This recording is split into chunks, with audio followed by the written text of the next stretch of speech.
Charles, why is it so important? Can you explain that? Okay, so do you ever want to get a listing, Tony? Yeah, obviously. Okay, so imagine this. Imagine going to your listing presentation unprepared or with completely wrong information. So you don't get no credibility. I'm just asking. I know it's a good reason to be prepared. I'm just asking to back you why you're saying it. That's all. Just wanted to hear what you had to say. I have, so I've been managing for, oh my God, since 2008, 2009. So you remember there was a crash in 2008 to 2009. Mantra crash. So I got thrown into management by accident because a broker went to jail. So I got thrown into this brokerage, and I had never managed before. Not real estate agents. I had management positions in other companies, but I literally, when you're recruiting new agents and being a seasoned agent, now I was kind of thrown into this position where I have to train brand new agents. And I actually was going out there. I was going out with you guys on listing presentations, not doing all the background work and being a new manager. I didn't know what they were bringing with them. And you got to remember, back in those days, we didn't have the technology that we have today. When you were sitting in someone's living room or kitchen table, it wasn't like the MLS was available on your phone. So you couldn't wing it. You either knew your stuff or you didn't. So this is why I'm saying, if you come ill-prepared, and now the internet is so robust with information, your clients almost know more than you do. Isn't that right? You almost feel like they've done more research than you have. Yeah, I know that from working in the automotive industry. I worked for 4 different manufacturers, and I know when I worked the auto show, the people coming knew more about the vehicles than I did. You know, I was looking at a 2020 Corvette C8 when it first came out. They finally got one into the showroom, and I had watched every YouTube video on that car before I saw it in the showroom. Right? I knew about whether it had magnetic ride. I knew the horsepower of the engine. I knew the torque. I knew the options that it came with and all the packages. Salesperson knew nothing. I walked out of the showroom. You know what? I was ready to put my $5,000 deposit down.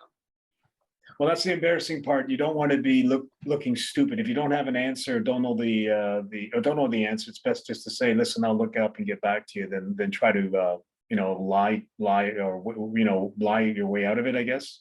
You know what? People like to bull BS. I'm not. This is being recorded, so I'm going to try to be as cordial as possible. Try not to use as much profanity as I usually do on video, right? So if you think that you can BS your way through a listing presentation, all the power to you, honestly. But what we're going to learn today is not to BS your way through a listing presentation. Is that fair? Absolutely. Yeah. Okay, so let's get started, guys. So I am going to share my Treb screen with you guys. So I imagine all of you guys have access to the Toronto Regional Real Estate Board. Now, in all fairness, if you chose Matrix as your front end, it will look different. So I don't teach Matrix. I'll show you a little bit of Matrix on day 4, next Thursday. But for today, I'm just going to show you Stratus. And next month, I'm going to be showing you guys Realm. Okay, but I'm not going to show you Realm right now because this is what Treb is teaching all new agents. So for those of you who recently went through the Treb training, the mandatory Treb training, you will already have seen some of this, but you may not have seen it the way that I'm going to teach it to you. All right, so let's get started. How to prepare a CMA. Now, why would someone ask you to prepare a comparative market analysis? They want to know the value of their home compared to what's around them, I guess. Yeah. Their home. And when else would you use a CMA? If someone likes a house that they've seen on MLS, and they're going, and they look at this price, they go, Charles, is this really worth $1.8 million? They want comparisons. They want comparisons. Right. That's all we're doing. We're trying to educate our clients. Now, there is going to be a new portal for clients to actually go out and look at solds. But at this very moment, the information that's available to the general public is very sparse. What we have access to on the MLS side is photographs, square footages, room measurements, property taxes, the history of who has bought and sold that property since the invention of the internet from 1996. We have all of this information. So why wouldn't we be considered the expert? You guys still have value out there. A client might think they know everything, but you may know something that they never knew. For example, who owned the house before? That's not available on the internet. And how many times it was sold before? They may only know that it's been recently sold in the last 2, 3, 4, 5 years, but you'll have the full history. So let's get into this really quickly. The first thing you're going to do, and we're gonna try to find a property to compare this to. So I'm going to go into my search properties. Okay. Now, actually, I'm going to minimize the screen here so that I can see most of you. There we go. I am going to go into, let's go into search. And I just want to see what's currently available on the market in some of my areas. So these are some of the listings that these neighborhoods that I'm keeping a track of.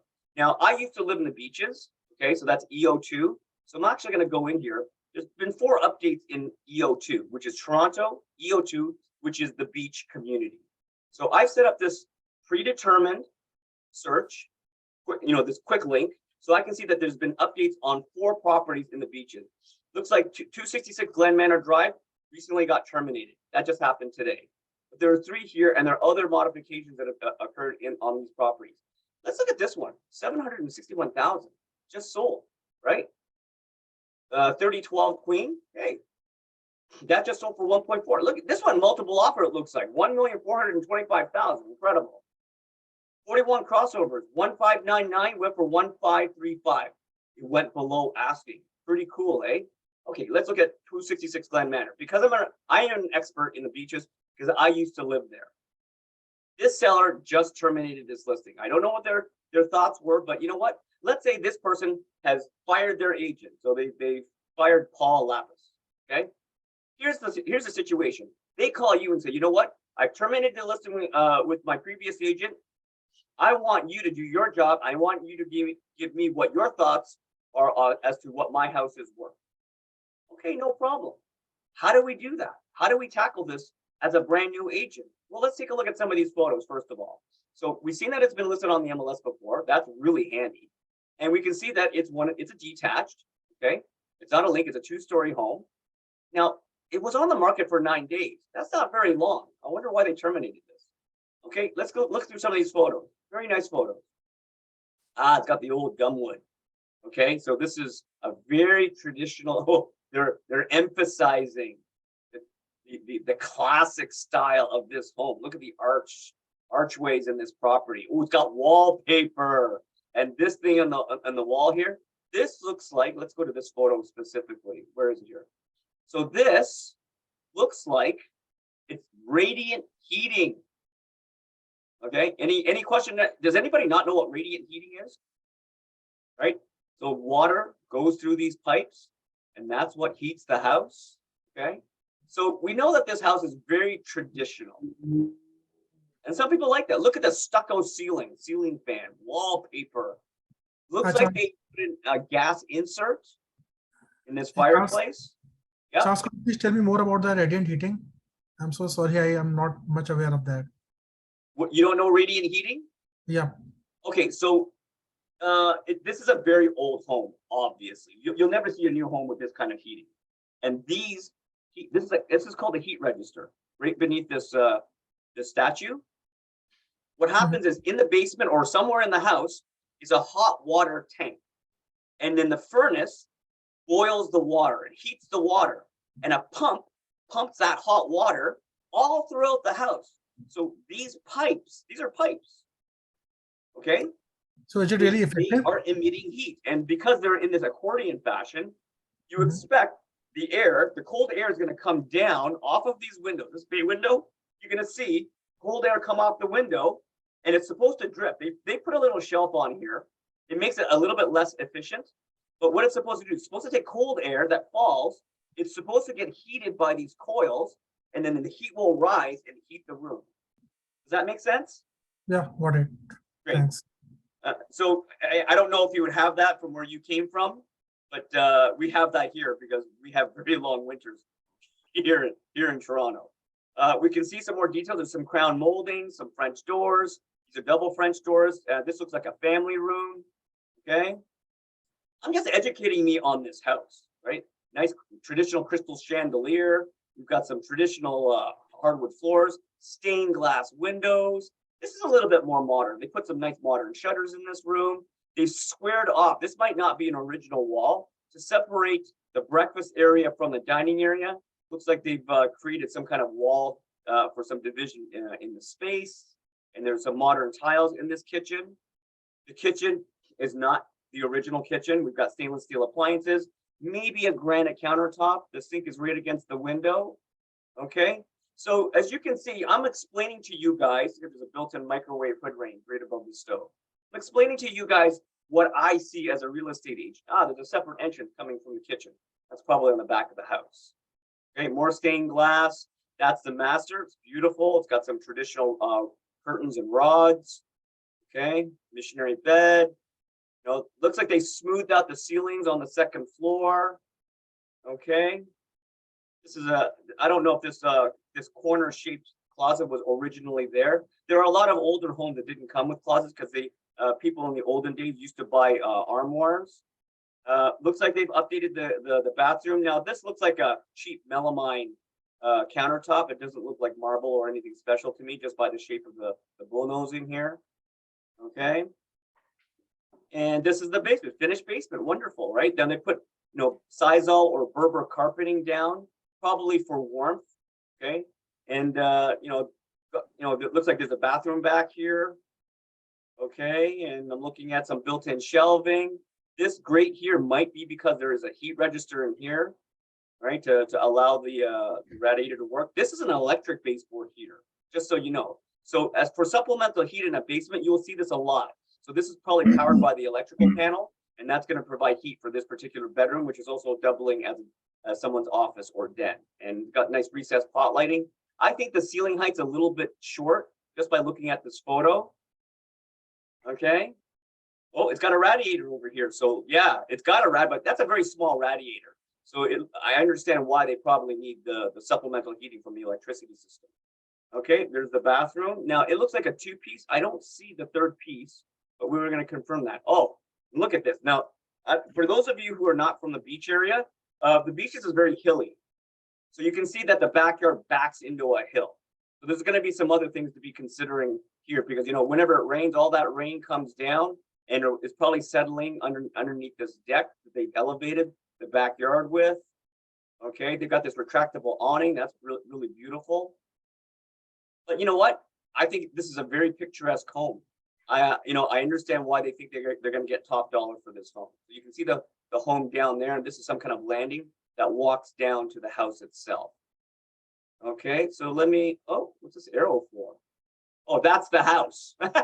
So there's a park across the street. This is probably one of the many parks that you see in the beaches area. Beautiful street. I'm not going to lie. This is a great listing. Okay, these are all pictures from the neighborhood. Okay, so we're back to the front thing. Okay, so let's pretend that Michael Santino Kalura, right, gave us a call and said, you know what, I would like your opinion on what you think my house is worth. No problem. How do we do that? Okay, well, we're going to look for comparables in the neighborhood. So we know that this is in Toronto, EO2, the beaches, and it's on a street called Glenn Manor. Well, let's look at the history. So let's go back to search. Residential freehold available and unavailable. Well, here's what I'm going to do. I'm actually going to do a street search first. Okay, Charles, any way you can get bigger? Let me see. Does that help? Yeah, much better. Okay, great. So I'm going to pick Toronto. I'm sure you guys learned this at Treble already. As I told you, it's in EO2. Okay, where's EO2? Right here. And it's in the beaches, right? And what was the name of the street? Glenn Manor. 14 listings. My goodness. So Treb goes back 2 years. So we can actually pretty much see all the activity on that street within the last 2 years. Now, if I were to quickly just go up to statistics up at the top here, I'm going to click on this. It's going to say, out of the 14 listings, the mean average, okay, on the list price was $2.7 million. Okay, and that's pretty close to the original prices. No one's ever modified the price on this street for the last couple of years. Now, there's only 9 sold on this street in the last 2 years. The average selling price, look at that, because it goes back 2 years, is actually higher than the original prices. So we know that there are multiple offers are quite prevalent in this neighborhood. Now look at the average taxes per home, over $10,000. Okay, the average home on the street has 4 bedrooms. The average home on the street has 3 bathrooms, and the average days on market for the last couple of years is 23 days on market. That's a pretty good statistic. Now let's go back to that original listing, right? Actually, you know what? I'm gonna save all these. So what I'm gonna do is I'm gonna go like this, okay? And I'm going to hit Charles? print. Yeah, go ahead. How far back did you say it goes, the history on It that? goes back 2 years. Live information on Trev is 2 years. Okay, thank you. Okay, watch this. I'm gonna go print preview. And I've got a little printer sitting beside me. I'm gonna move this so I can hit the print button. And there's my laser jet, click print. So for you guys, you can do this kind of stuff on your own, right? And quick and dirty, once again, I'm gonna click on statistics. I'm actually gonna print that as well. So what do you think this agent really did when he priced this house? Everybody remember the original price that he posted on MLS? Should we go back to it? Click on search again. Go to EO2 for updates. One that was just terminated, 266 Glenn Manor. He asked for $2,699,000. Now, judging by what we just saw, the 2-year history of this street, do we think that the price is very far off of fair market value?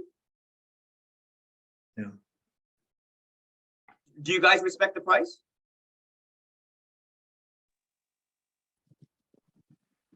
I'm not sure if, oh, I'm getting a chat. Looks off. Gary, in what way? Off up or off down? Off down. I mean, the house is nice, but it's old as well. So there's a lot of Yes. factors that can definitely make an impact on the price. Beautiful observation. So you heard my comments right off the get-go, right? Yes. No, I didn't do that to discourage you guys from thinking that this was a nice house. It is what it is, right? So I tell you what, we think that this price, yeah, you're right. It may be a little bit high considering the condition of this particular home, because it is, the vast majority of the home is original and unrenovated. Okay, granted, I'm gonna go, here's a little shortcut, guys. I'm gonna go back to recent searches. You see on the left-hand side here, I've done 63 recent searches that have been saved in here. If I go in here, oh, there we go. This looks like 6:18 p.m. today, right? Is that right? Click continue. It's gonna put me right back into the original search that I just put in. Save some time. So that's a nice little quick trick for you guys to learn. And when I click submit, I can see the full history of all these houses. Now, what I want to do is I want to show up at this person's home and do a little bit more research on some of the solds. Now let's go and look at something that's sold that was pretty close to the same value as this house. Okay. Here's 283 Glenn Manor, right? Now this sold back in February of 2022. Wow, that was at the peak of the market. Okay, it sold in 1 day. So let's look at this house. Well, it's been a little bit more updated on the inside. Do you guys agree? It's got the waffle ceilings. Okay. Yeah. It's got some of the original character. Let's call it that. Right. It's it's been painted. Wow. Yeah, I don't know about that kitchen. It looks pretty. The light woods, I don't know, maybe that's my opinion. It doesn't look very modern. It's updated, but not modern. Okay. There's the Galley Kitchen. Okay. And we've got some wrought iron railings, but we still got the original gumwood wainscoting. Now we've got some exposed beams here. This is kind of nice in the bedroom. It looks like what they did is they took out the original ceiling. They exposed the beams, and then they put in a skylight to add more natural lighting to this bedroom. Okay, and once again, this looks like attic space. So if we actually scroll down in here, is there a third floor? No, there's no third floor. So it's funny. This might be almost like a 1.5 story. Like it might be a half story where you get these kind of sloped ceilings. We can take a closer look at that when we look at the exterior photo. Okay, now this house has charm, but let's be honest. Yeah, there it is. You can see from this photo right now. It's got that sloped ceiling for the second floor. This section of the second floor is full ceiling height. This section of the second floor is not. It doesn't have full ceiling height, so it's more like a 1.5 on this side. But it did sell for 2.8. Look at the list price, 2.499. Interesting comparison. Let's move on to the next one. This one, oh, you know what? Hilarious. They relisted it. They canceled it today. 0 days on market, and look at the new asking price. You see that? Amazing, eh? So let's go down to this the one is bottom here. also 3+1 versus the one that we were looking at. That's only 3. So this one is 3+1. Well, let's find out what the +1 is here. Okay, so I can see there's a primary bedroom, second and third bedroom. What is the +1? Can you see a +1 here? The bedroom in the basement. I guess they're calling that room in the basement a bedroom, whereas the other one didn't call it a bedroom basement, a bedroom in the basement, right? Do you understand that terminology, Taz? You can't call it a 4-bedroom because the 4th bedroom is below grade. Yeah, usually when it's a +1, usually it's a little small kind of office area. Nope. Or either like a very very small bedroom, or half a bedroom, I should say. So that's where you're misunderstanding it. Look at the size of this thing. It's 16 by 10. You call that small? Not really, no. 16 feet by 10 feet in the beaches? No, that is not small, no. That is not small. So does your argument hold up? No, it's just because from the previous listing that I've personally seen and then went to, most of those +1 happen to be a very small area, which some people consider as office, some people consider it as a small baby room. That's why I was curious, because this one shows 3+1. So I wasn't sure whether some people call that +1 as a basement bedroom too. So let's get that completely clear, okay? So what you're describing is not what this is. What they're calling this is a 3-bedroom, and the +1 is in the basement, and it's massive, okay? Charles, just interesting, the taxes are a lot higher on the other property than this one. It was like, I think it's $3,000 or $4,000 difference. Amazing observation, Tony. We're gonna get to that. We're gonna start talking about MPAC assessments in a second, okay? All right. All right. Because I want you guys to be so well armed when you go in to get a listing, you've got all the information. And I'm going to show you how to do that real quick. Okay, so this is the listing that is back on the market. Let's pretend this listing is not on the market. Let's get to the next guy. Oh, they terminated it. That showed up here. Oh, what is this? This expired.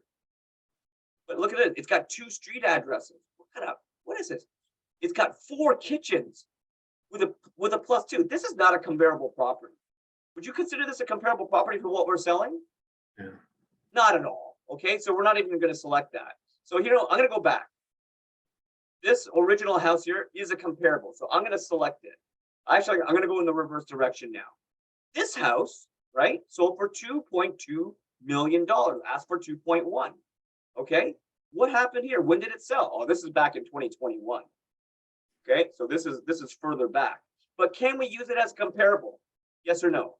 No, Why not? it's too far back. What if I told you we can't use it as a comparable because we're back to 2021 pricing?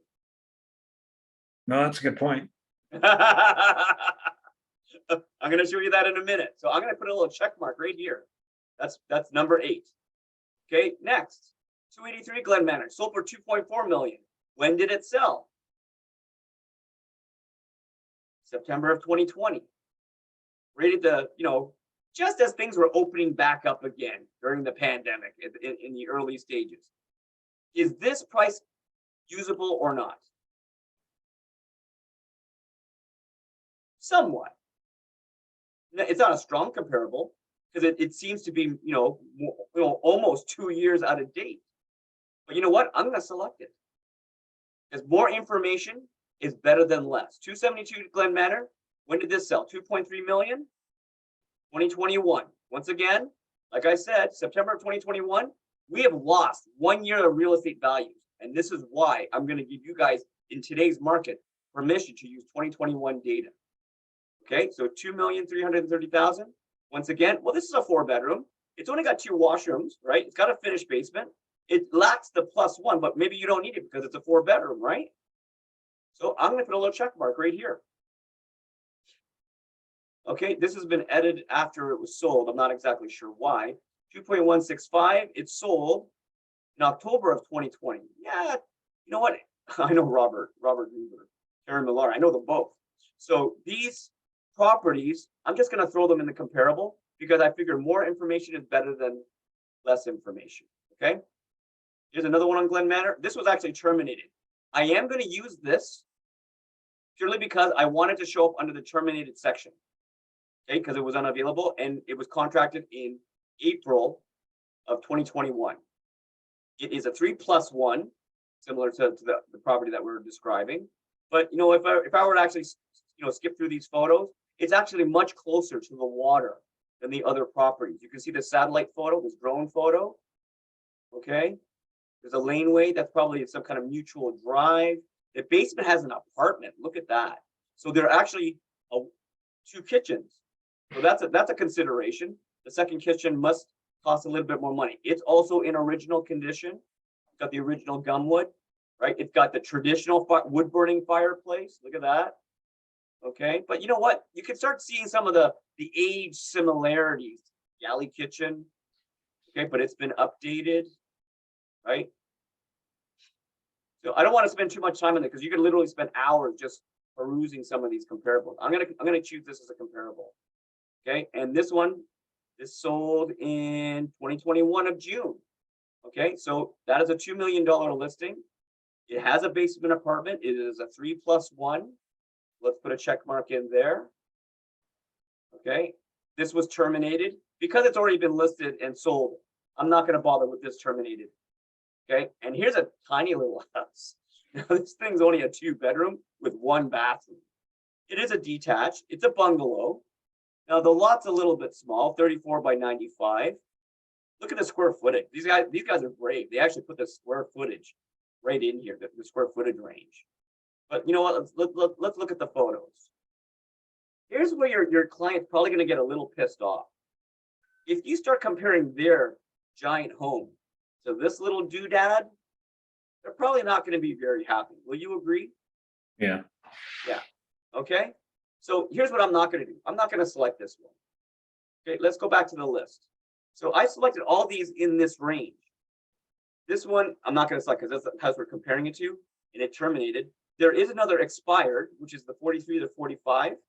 So I'm going to pick this purely to show that houses do expire. Now, let's look at these. These are probably much bigger homes. $3.8 million. That's not even close to what they were asking. But why do you think this is asking for so much more? Let's find out. I think this has got a better backyard. It's also a 3-story home, guys.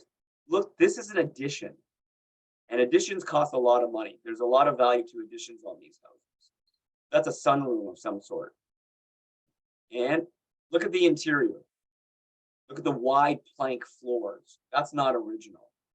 Okay? The doors have been upgraded. Okay? All the smooth ceilings with pot lighting. Okay? This bay window, I'm not sure if it's original, but it's beautiful. Looks like the windows have been replaced. Huh? I have a question. Yeah. So when you say addition means the money they have spent to upgrade the house, or Somebody, yeah, because if you looked at that exterior photo, here, let's go back Yes. to this one. Right here. Yeah. Does this look original? no? It doesn't, does it? Yeah. And here's the other thing. Now, it's funny. The neighbor looks like they put an addition on their house as well. That's what neighbors usually do. When you see your neighbor put on an addition, you think, oh, well, if they can do it, why can't I? Right? Yep. Yep. So you know what? it's probably quite common in this particular pocket. Now let's try to get through some of these photos. I'm looking for something that is, wow, look at that kitchen. Look at the cabinets for the pantry. Absolutely, that is an expansive kitchen, guys. Right, the built-in appliances, the beautiful island, right? Built-in ceiling speakers. Someone has spent money. Wow, look at the vaulted ceilings in the addition with the skylights. Now, you can kind of see why this one was going for 3.8. Well, it asked for 4.2. When did it ask for that? In 2022. This just sold this past June. What's remarkable about this, they were able to sell this luxury home, right, after the market correction. Now, they asked for 4.2 million. Do you think these guys got a pretty good deal at 3.85? Yeah. Yeah, they did. But you know what? I'm gonna go over here. I'm gonna go on a limb here. I'm gonna use this as a comparable. Okay. And this monstrosity, this $5.5 million house. It's 5,000 plus square feet. It's a 93-foot lot by 135. Beautiful pool. Okay, I'm gonna leave this one for you guys. Who votes that we use this as a comparable? No. No. Okay. Taxes Pretty are good instinct, guys. taxes Okay? 4,000 there. I am not going to select this as a comparable. We've taken out the garbage at the bottom. We've taken out the ridiculous stuff at the top. Let's go back to the list. Let's click on narrow. Okay, let's revisit the statistics. Where are we at? List price should be 2,625,000 on an average list price. The sold price is closer to 2.537. You see where we've gone from to where we've come to? Does that make sense? Okay. I'm going to print this. Now, an inexperienced agent, this is where you guys are going to differ from the experienced agent. You're going to take this printout, okay? And you're going to show that to your client because you don't know how to do a CMA. But what if you did know how to do a CMA? That's what I'm going to show you right now. So we're going to click on the left-hand side here. You see where it says CMA? Right? See, everybody see my mouse? There's a CMA right here. Now I've got lots of, I'm going to call this what it should be called. Okay. So what are we actually comparing this to? 266 Glenn Manor, right? Because it was just recently terminated. I'm going to click on the top here, new CMA. Now, if you're following along, 266 Glenn Manor. And it's a residential freehold property. I'm going to click continue. Right? And I'm not going to pick any contact because if I had to contact, like I've got so many contacts saved here. I've got a million of them. If you were to actually put your client's contact information into the system, then you could just click on it and you could just basically put their information in. I'm not going to include a contact in this particular CMA, but I'm going to include a subject property in this CMA. Okay. And I'm going to take that MLS number.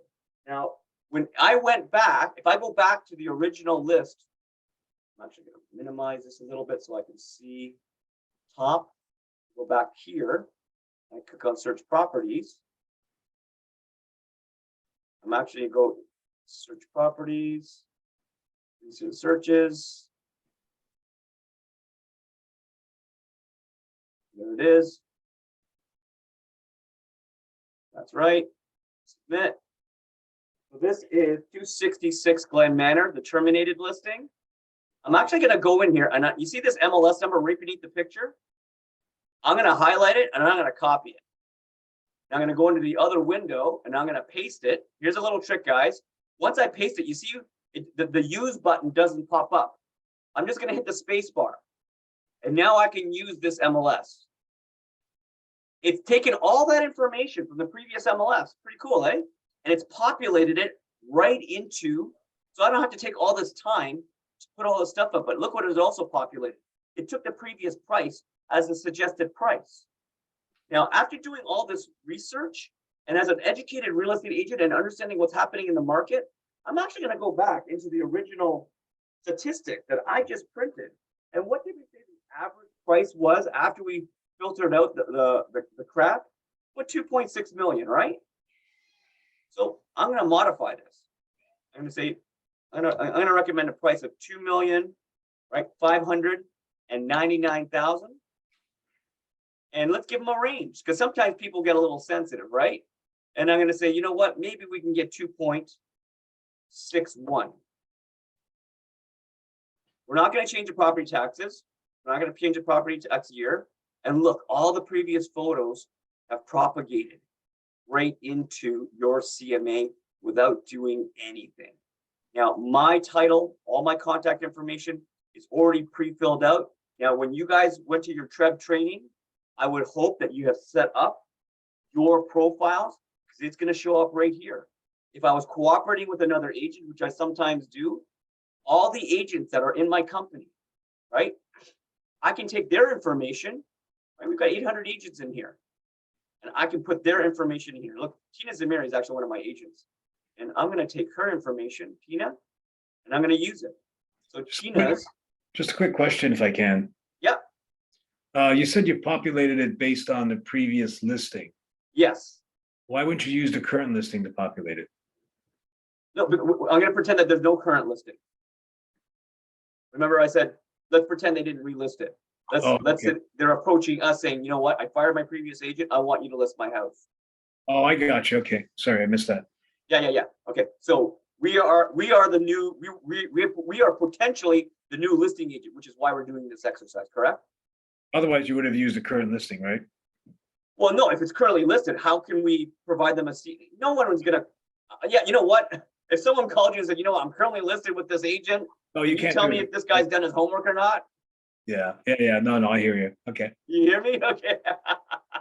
So I'm not gonna use Tina's information, but you saw very briefly how I can populate that field. Now look at this. Isn't this great? I've got this report being generated. My photos in there, all my contact information is in there, right? Pretty cool, eh? Here's the cover letter that it just created, right? Dear so-and-so. Now, if I had populated seller's information, watch this. Let's go back up here. Include a contact information. I'm going to manually put this in. First name is John, right? Oh, actually, you know what? Yeah, this is John. And last name Smith. Let's pretend that's the seller, right? And then I'm going to save. There's a save button here somewhere. Is it covered by my Zoom stuff? Yeah, it is. Save, saving. Save is in the top right-hand corner.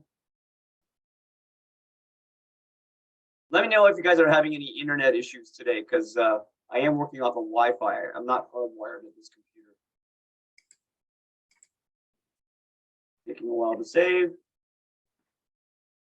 Probably because there's a lot of photos. Great. Now it is saved. Close. Now, if I were to go back down to see what it has populated in that letter, prepare for John Smith. See that? Great. Let's keep going. So I've got this CMA. I'm in the title page. I'm in the cover letter. I'm going to click on comparables, because obviously that's what we're doing in here. Now, there's a couple of different ways that we could have done. And then this is what a lot of agents do, I'm not going to lie. They're going to click on search listings. It's going to bring up available and unavailable for sale, right? I'm not going to put in a price range, but look at this. You've got very limited information, that you can use. We were a lot more detailed in our manual search. So I'm going to cancel this. I'm not going to do it this way. I'm going to add by MLS number. Now, what I can do here, you look at the previous results. If I go back to the list, so you can flip back and forth between the windows, I can take every single one of these listings that I want to include into my CMA. Now, Glenn Manor wasn't one of them. I believe it was just these ones, right? No, this was one of them. Yeah, there were 14. I'm sorry. So if I actually take this one, we're going to use this as a comparable. Yes. I'm going to double click the MLS number. I'm going to click copy. I'm going to go back and I'm going to paste it right into this field. Okay. Then I'm going to hit the space bar. I'm going to go back to the next listing that I want to use. Oh, That was terminated. I'm not going to use that. I am going to use 348. So I'm going to double click on that MLS. I'm going to copy it. I'm going to go back to my CMA at the top tab, and I'm going to right click, and then I'm going to paste. And I'm going to hit the space bar. So I'm going to do this systematically. This is just how I personally like to do CMA. I like to control the information that I'm presenting to my client. Okay. Now, if there was not enough information on the street, what would I have done?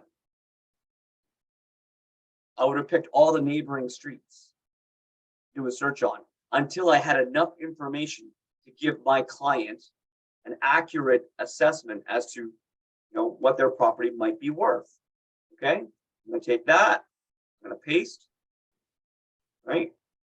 And believe you me, guys, I know the tendency is just to only show people 3 or 4 properties. You're gonna get more appreciation from your seller. I'm just telling you this from experience. If you give them more information rather than less information, even the properties that I'm not using for the CMA, what I usually do is I will go back and I will print a copy of them. I'll put them in my pocket. And sometimes they're going to be like, well, what about this property? I heard that this property is sold. You mean, and I'll pull it out and I go, you mean this one? Here's why I didn't use it. It's not comparable. It really isn't. Why would you want to compare your property to this property? All right. So I'm going to put that in here. Paste. Okay. Space bar. Go back. Next listing. We're going to use this. Double click. Right click. Copy. Paste. Space bar. Right. Next listing. This is the new listing. Okay. Not going to use that. That's the terminate. The terminate listing is already in there because we use it as a subject property. This one expired, and I think we agreed that this is an apartment, not a comparable listing. And this thing, I think we actually thought that this might be a comparable listing. So I'm going to use this. Okay, copy back into my CMA, right click, paste. And I think we're pretty much at the end of this, if I remember correctly. Yeah, that's a property we weren't going to use. Okay, so let's go back to our CMA, and I'm going to click on the button Add. Okay, now all of these properties are sitting here in my CMA. Let's keep scrolling down. We can make you will have the opportunity if you take the appraisal course from Humber or what used to be taught at REA. Appraisals will give you plus and minuses, right, as to what to take away from a property or what to add. So if it adds value, you take away value. You take away. If it takes away value, you add. That's something that you're going to learn in appraisal. If that sounds confusing, I understand. Take the course, and what I just said is probably going to make more sense. But we're not going to cover appraisals in this course. Okay, so we can add notes. I don't usually add notes. If you have a marketing program, you have an opportunity to input stuff like that right in here. Okay, and if you have any attachments, here we're at the mystery upload attachment section. If I actually go back, let's go back to the actual listing itself, the results. This one's new on the market, right? You see this? You got Geo Warehouse and Property Line. If I were to actually click on Property Line, so this is right from the view of the actual listing itself. By clicking on Property Line, it's going to take you into MPAC, the Municipal Property Assessment Corporation's website. Okay?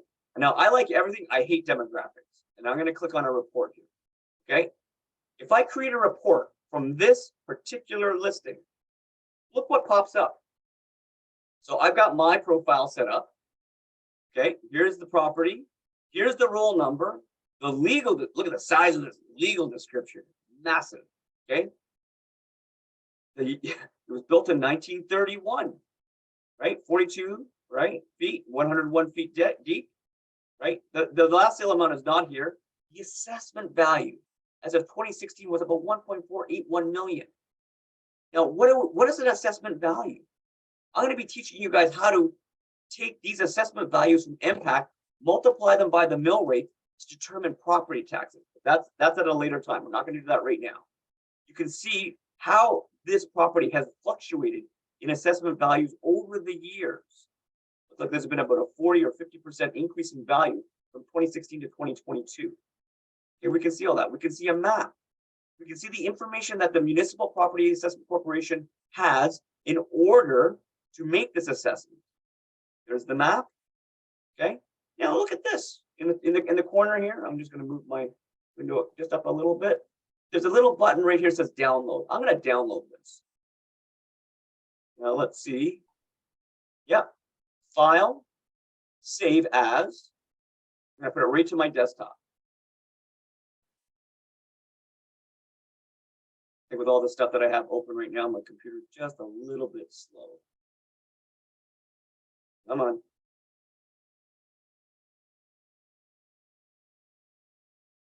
Wow, this is taking a while. Not responding. Let's try that one more time. Close this program. My Acrobat is not working. Okay, let's try that again. Download. Download. All right, one more time. There it is. File. I'm going to do this. Save as. It's a PDF. Here we go. I'm going to put it right to my desktop. Okay. So this is called document 14 PDF. Save. Now I'm going to go back and close all this stuff. Close my PDF. And I'm going to go back into my CMA. I'm going to click upload. I'm going to browse. I'm going to go to my desktop. And I just downloaded this thing. I can sort by dates, date modified.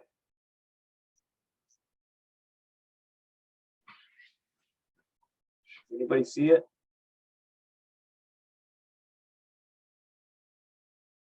Document 14 at the top. Great. Open that. And I'm going to put MPAC. Okay. Upload. So I've just uploaded a file that I've just downloaded from the Municipal Property Taxes Corporation to this CMA. Great. And these are the things that I want to give the client. Now we've got some options here. I usually like giving the client full version.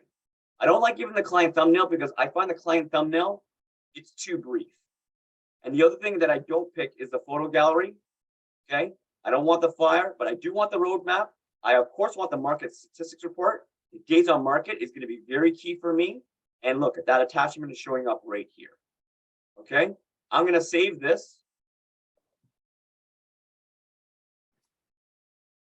Okay. And guess what? If I actually, in the top right-hand corner here, say share with client, I can give everyone a digital version of it.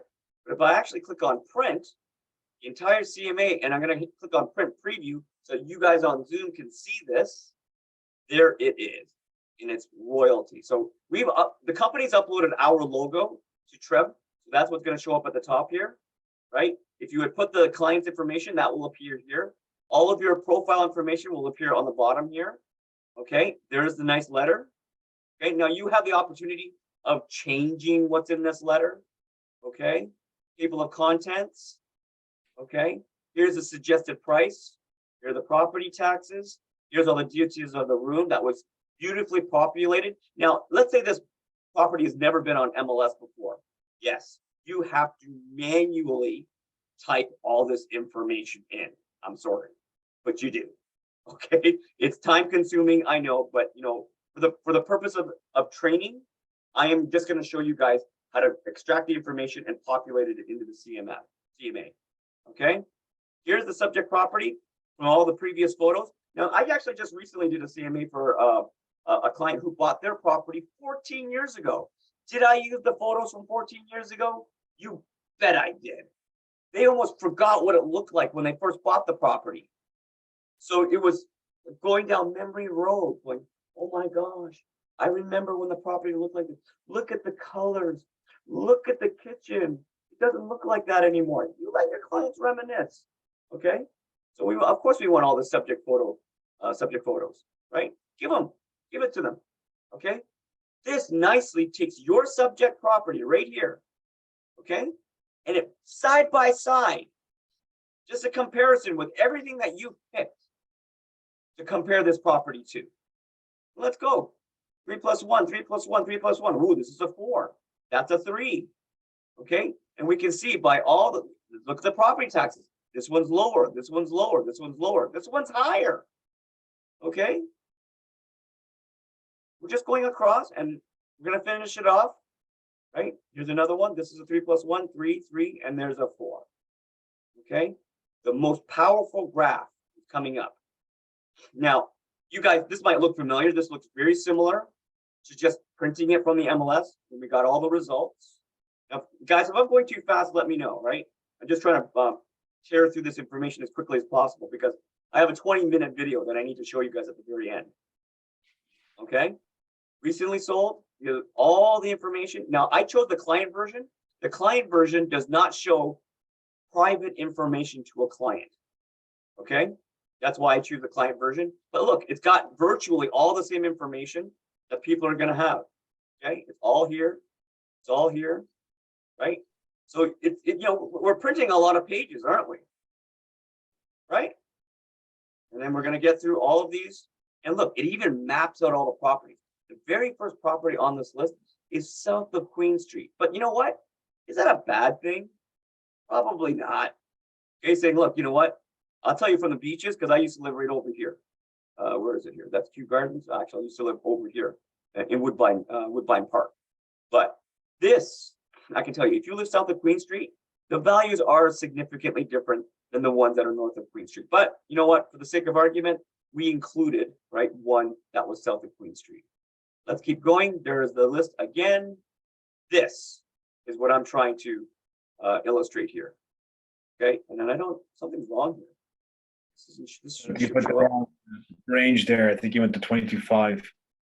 Ah, thank you very much. I made a mistake, right? I put one too many zeros, right? Yeah. Let's do that. Okay, let's close this. Good catch. Let's close. Let's go back to the subject property. Yeah, you're right. One too many zeros here. 2,599,000, right? Perfect. Save.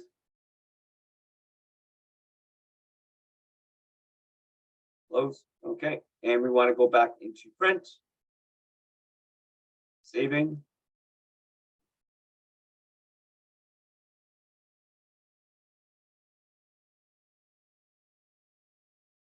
I don't know.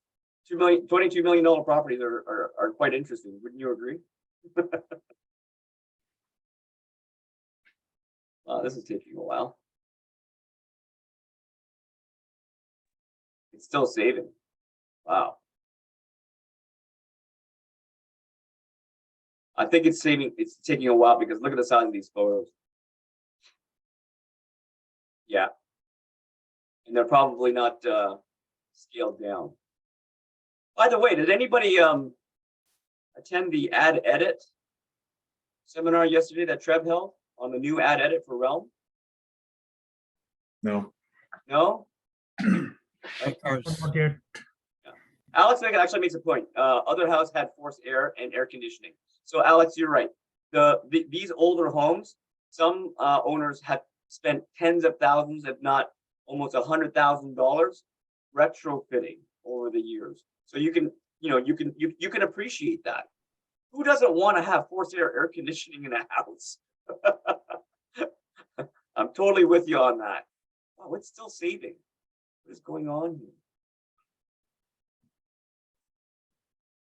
Okay, you know what? Let's see what it did. Click back on CMA. Log me out. Okay, it'll log back in again. Remove my authenticator. E62 350.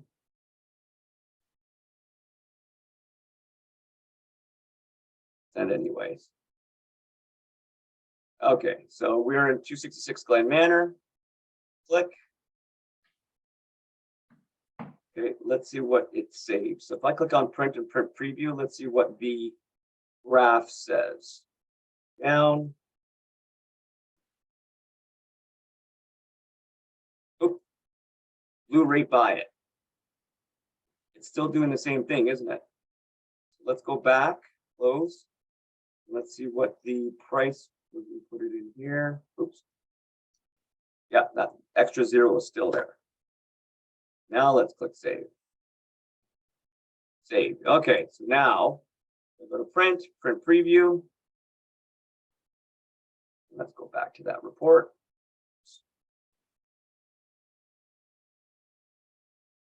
Close. Contents. Save. Let's print the entire CMA and preview. Oh, there we go. Trying to get to that graph. There we go. That makes more sense. You all agree? So you can kind of see by this graph, this is a visualization exercise that you really need to sit with your clients. And I'm going to do this with my mouse, which has a little trailer on it. I will actually take a highlighter and I'll take exactly where my recommended price is. And I'm going to cut a swath right down this 2.5 to $2.6 million range. See how I do this? Okay. What it legitimately does, it justifies the price that you are suggesting to these people. Okay. And in all fairness, why are we going through this exercise? I'm gonna, if I close, chose to print this right now, what I'll do is I'm gonna export this to PDF so that you guys can all have this in your email.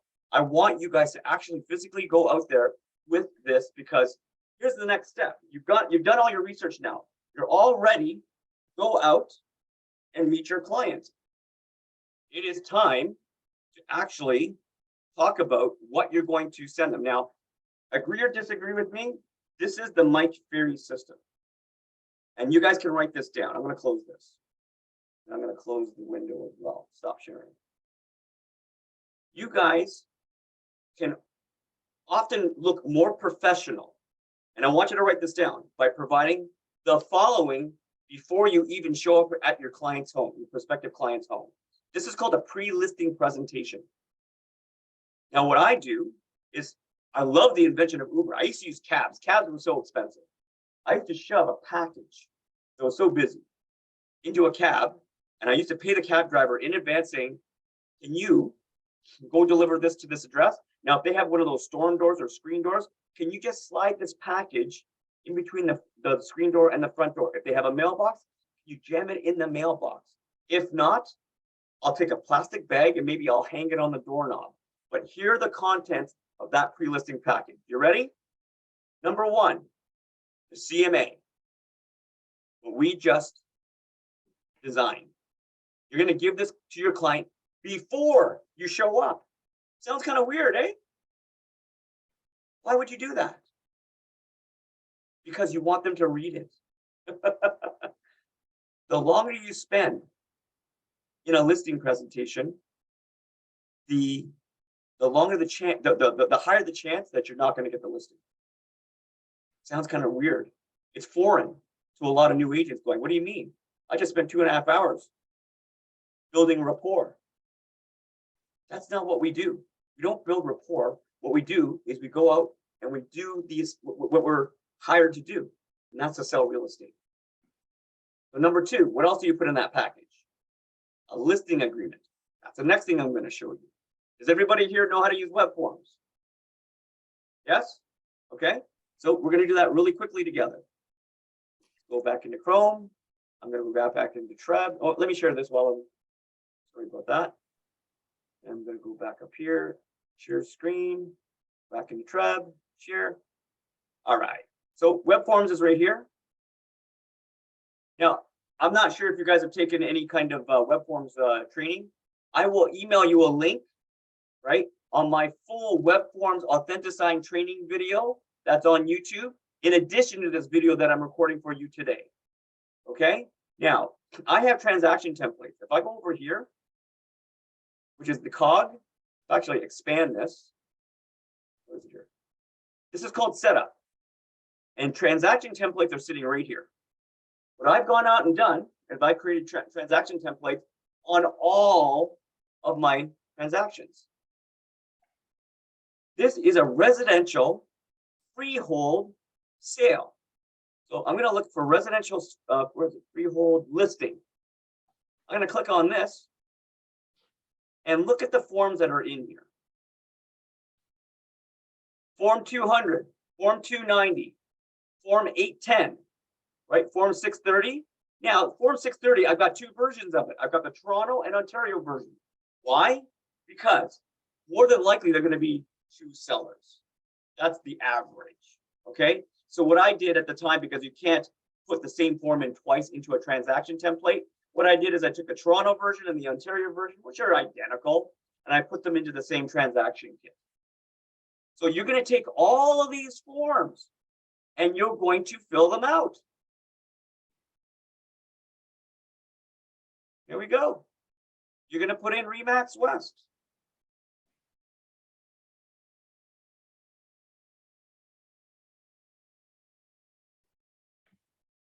Inc. Right? Oops. And you're going to put the seller's name. So you're going to put our address in here, obviously. The seller's names, if there's two of them, you're going to put the and in between the two. Okay. The property address, the street number, the street name, city, province, and postal code. Okay. Now the term. What are the TREB rules regarding listings? Can anyone tell me? How long? No more Those than, of you who've taken your MLS training already. How 60 long days. is, huh? 60 days, not less than 60 days. Not less than 60 days. So if we're going to list this today, we're going to put what? The 15th day of September, right? Actually, let's click on the calendar. Let's put today, right? Well, that's for the other one. Sorry. 15th day of September. What is 60 days from now? What day is that? November, right? I'm like, Mr. and Mrs. Seller, in this market, it takes about 3 months to sell a property. So maybe we want to list this until the 15th of December. Okay. You know, it really is personal preference for all of you, which one you decide to take. But I'm going to try to get a 3-month listing agreement. Here's what else I'm going to do. I'm actually going to fill in the price. Now, a lot of you may be a little bit afraid to do this, and I'll completely understand why. Because you almost want to go to the listing presentation and say, hey, this is the price that I'm going to recommend. So we have a couple of options here. You can either not fill in the price, which is not recommended by the Mike Ferry coaching organization, or you can fill in the price. But I'm a fairly seasoned realtor. I'm pretty sure that these people are going to accept the $1,599,000. Okay, and when I click tab, guess what? It's all pre-filled in there. And there's a commission section. And how much do we charge for commission, guys? Anyone? 5%. 5.0. And I always put NA right here, N/A, because I don't like any other commission structure. And from that 5%, what did we give the cooperating agent? 2.5. 2.5%. And I'm also going to put NA. NA is for flat fee. Does anybody know the provincial regulations about what is a legal commission, what is an illegal commission? Anyone? Can anybody describe what a legal commission in Ontario is? I think What there's could a it be? legal commission. Is it like It could be a percentage, right? Which is what we're using here, correct? Percentage of sale price, correct? yes, What else can it be? half and half depends. How What- much you well, list? How much you we're splitting it up here. We've got a cooperating commission and the full listing commission. And the listing brokerage pays the cooperating brokerage half, right? Now, let's say this is 4%. What happens? 2% each. How much is the listing commission? 2%. No. What's 4% minus 2.5?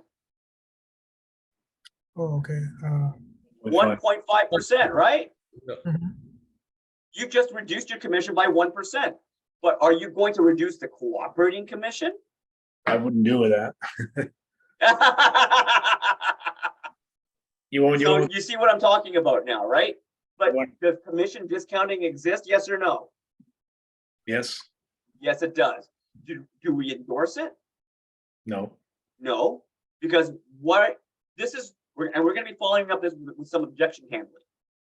What you guys are trying to do is trying to justify how much commission you charge. Now, let's put this back to 5, okay? That everybody likes the 5% rule. But that's kind of price fixing, isn't it?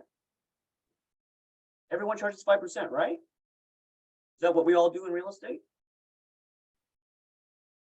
No, it's Depends. not set in stone. Commissions are not set in stone. And even though you might think that this is a standard, it really isn't. And you need to be, very transparent with a potential seller saying, you know what, commissions are negotiable, but here is our policy or the company's policy or my personal policy based upon value that I offer my clients. I'm a full service realtor, right? This is my marketing program.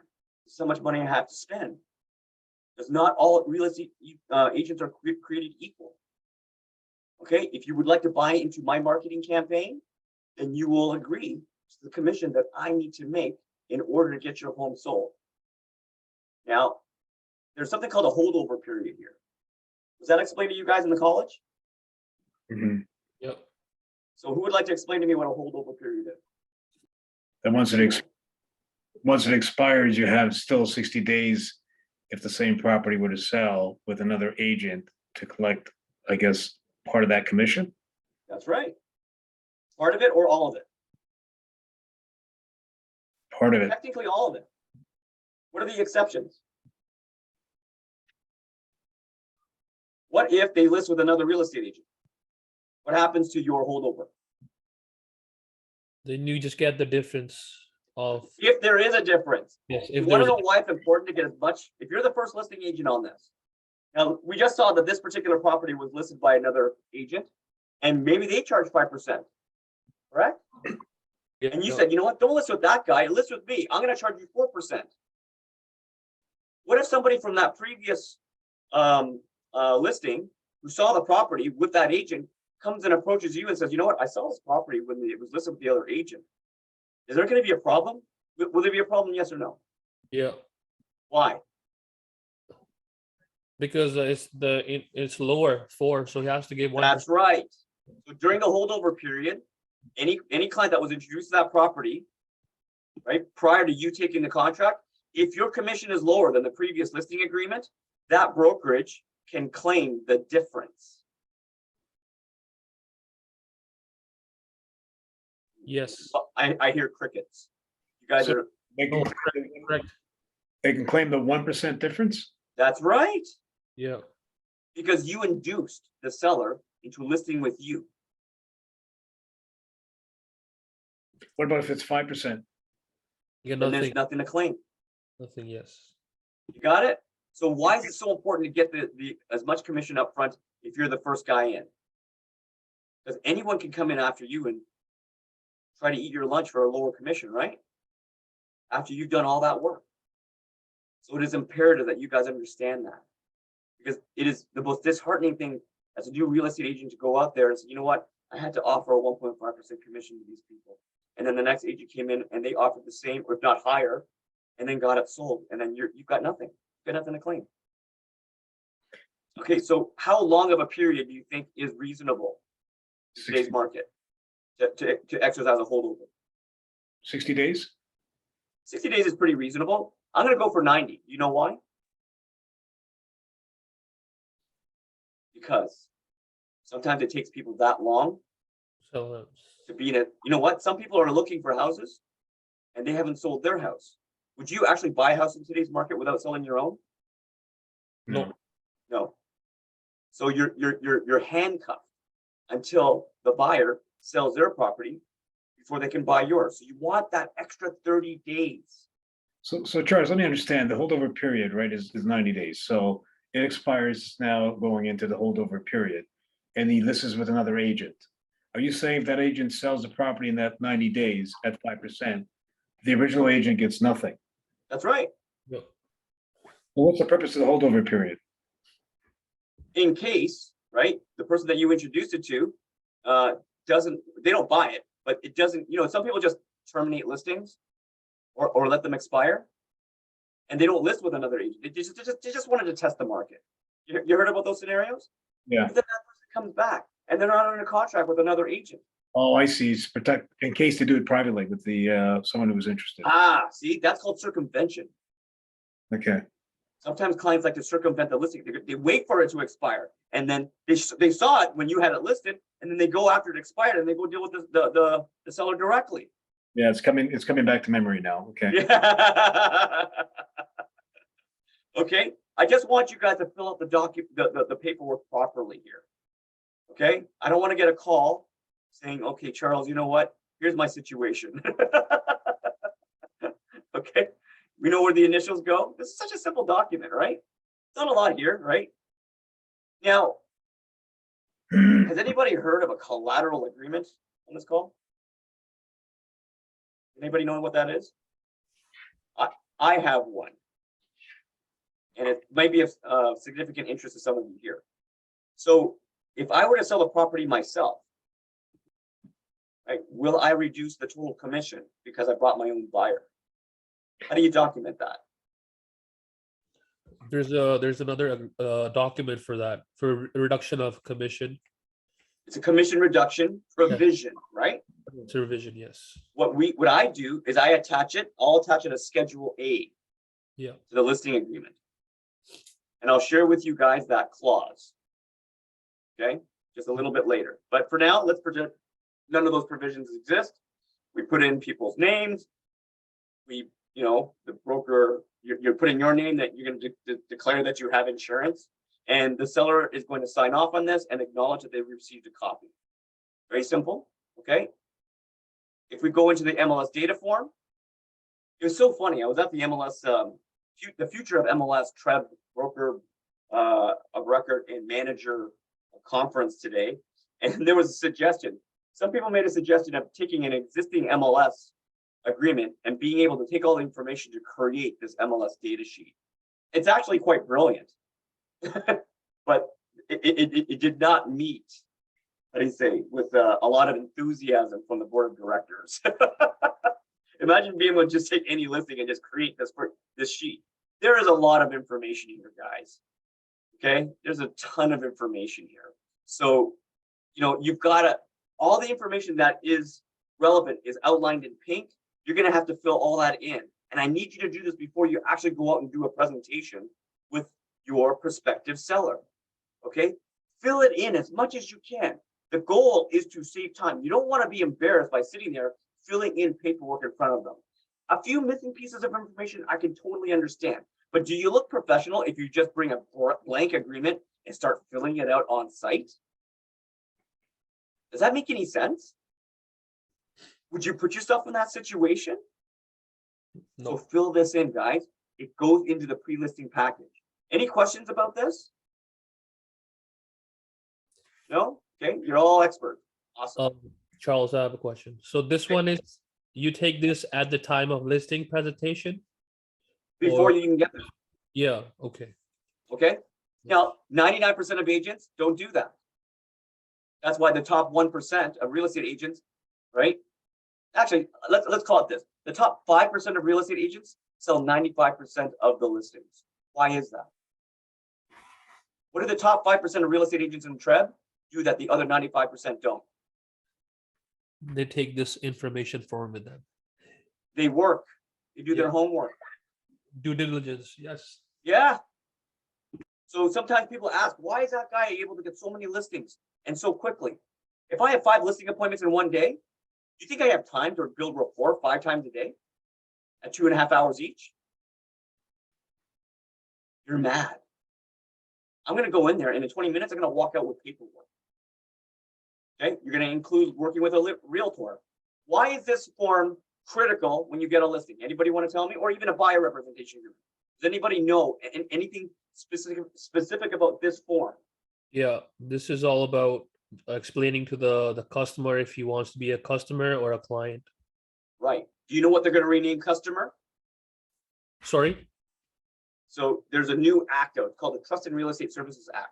This form is going to change probably by next year. Okay. What is the difference between a customer and what they're going to rename it? What is the new name for a customer? Consumer? I Nope. don't know. I don't know. Self-represented parties. Okay. Okay. Client is still a client. You owe a fiduciary responsibility to the client, right? But to self-represented parties, you do not owe fiduciary responsibilities, correct? Now, Whether they're a customer or a client, there's something common that you owe all of them. Do you know what it is? The conveyance right here. I'm going to highlight it for you guys. Oh, okay. I can't highlight this form. See where my mouse is? Critical information. You are obligated to disclose facts that may affect the buying or selling decision. How many of you have actually read this before you got your client to sign it? It's weird. It says right there in plain English, you cannot withhold critical information from your clients. And I'll give you an example. There was one client who saw a property during the height of the frenzied market. It was a townhouse, and they forgot to pay attention to what was in behind the houses across the street. They never saw it, but there was a railway track. And when they went to see the house, there was no train, so they had no idea. And then when they bought the house in multiple offers, and they went back to go visit the home to see this beautiful home that they just won in, there was 20, 30 offers on it, and they beat the other offer out by $100,000, right? And they're about to move in, they do a purchaser visit, and then what do they hear in the background? Is that a train? They looked at the realtor who was showing them the house going, he didn't tell us there was a train across the street behind those houses. And then the realtor looks at her and goes, I didn't think it was important. We don't want this house anymore. Well, maybe you guys should have had a conversation. Now, for a seller, what kind of critical information could there be? Can I give you an example? What if the seller got a notice from the government because they're building a subway really close by, and they happen to be widening the street, or they're putting in those railway tracks, right? Or bus lanes. Now, you as a realtor, you happen to know this information. You're the local expert, but you didn't convey that information to your client. Or the client didn't tell you, because you don't know the area very well, that they knew about all this construction that was coming. These are all critical decision-making points. And you, by signing this with your client, are responsible for that information. Any questions about this? Yeah. Now, I don't know, did Humber or Maria ever explain this form to you guys? Not to that extent. No, eh? But Yeah. can you see in plain English what it says? I don't know.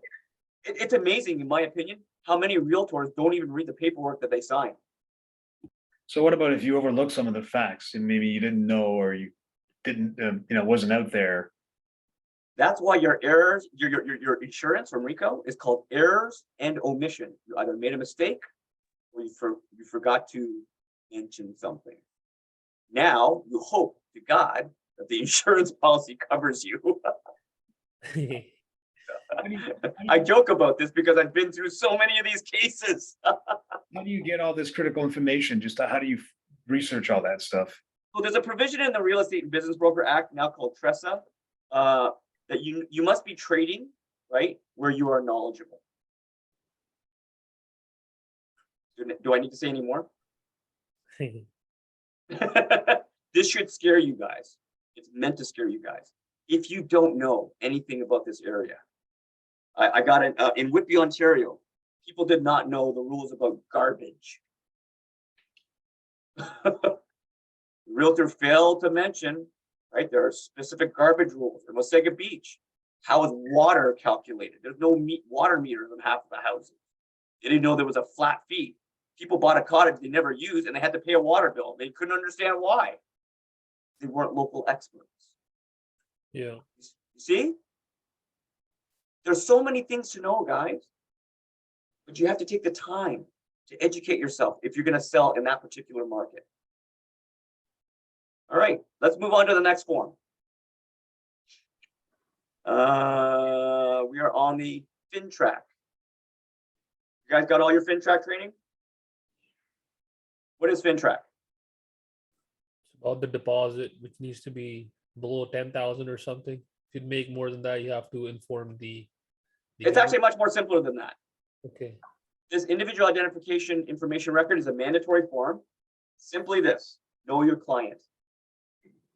Yes, It's mandated by the, what is the federal government, right? Through the Anti-Proceeds of Crime, Money Laundering, and Terrorist Financing Act. But here's the thing: if you know your client and you know they're not a terrorist, you know they're not laundering money, you should have no problem filling out this form and asking and filling out all the questions on this correctly. Now, you may not know your client that you're going out to see, but you should attach these forms to the pre-listing package before you get out there. There is a brochure as to why we ask for this information. You might want to also add that brochure. Okay? And that's such a simple little package of paper. You've got your CMA, you've got your listing agreement with all of these forms. And I also want something that is going to be a little bit personal to each one of you. Now, I personally, because I've been a real estate agent for so long, I have a transaction resume. It is a resume of all the homes that I've sold. And I will particularly highlight the homes that I've sold in that immediate area. So for the beaches, it's easy for me because I used to live there. So I can come up with all these comparable properties over the course of time that I have sold. I don't put the prices or any personal information, but I'm like, Mr. and Mrs. Seller, I would just like you to know that you're hiring a real estate agent that has practiced in this market for many, many, many years. And these are the properties that I personally sold. I bought buyers for these, and I was the listing agent for these. Now, as a new agent, you guys aren't going to have that just yet. But here's the difference that you guys can use. Instead of saying I, you can say we. Because as a company that's been in this business for over 42 years, I'm pretty sure, right, that we have sold lots of properties in these neighborhoods. Does that make sense?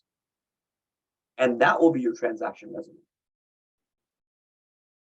Isn't that wonderful? And a little bit of marketing about yourself, not extensive. I don't want this to be a glamour contest. I don't want to see your glamour photo, right? I want you to put something in that package that you've created, maybe some sample of some future sheets that you use on some other properties. I don't know what it's going to be, but it's going to be personal to you. And I want you to insert that in that pre-listing package. I want you to shove it in an envelope, either deliver it yourself or put it in a taxi cab, a courier, a bicycle courier, whatever market you work in, and you want to get it to that listing before you physically show up. Okay? Now, I'm going to play a video for you guys. I'm going to stop sharing this. And I'm going to go find my video. There it is. And, oops, it's too big. I'm going to do this first. This is a 20-minute listing presentation that includes the pre-qualification scripts, which I'm going to email you guys. I just want you to listen to it first. I don't want you to read anything. I want you to internalize what is being said, and hopefully the volume is good. Okay, where is it here? Share screen. And there's the video. Share. And let me know that you guys can hear the audio.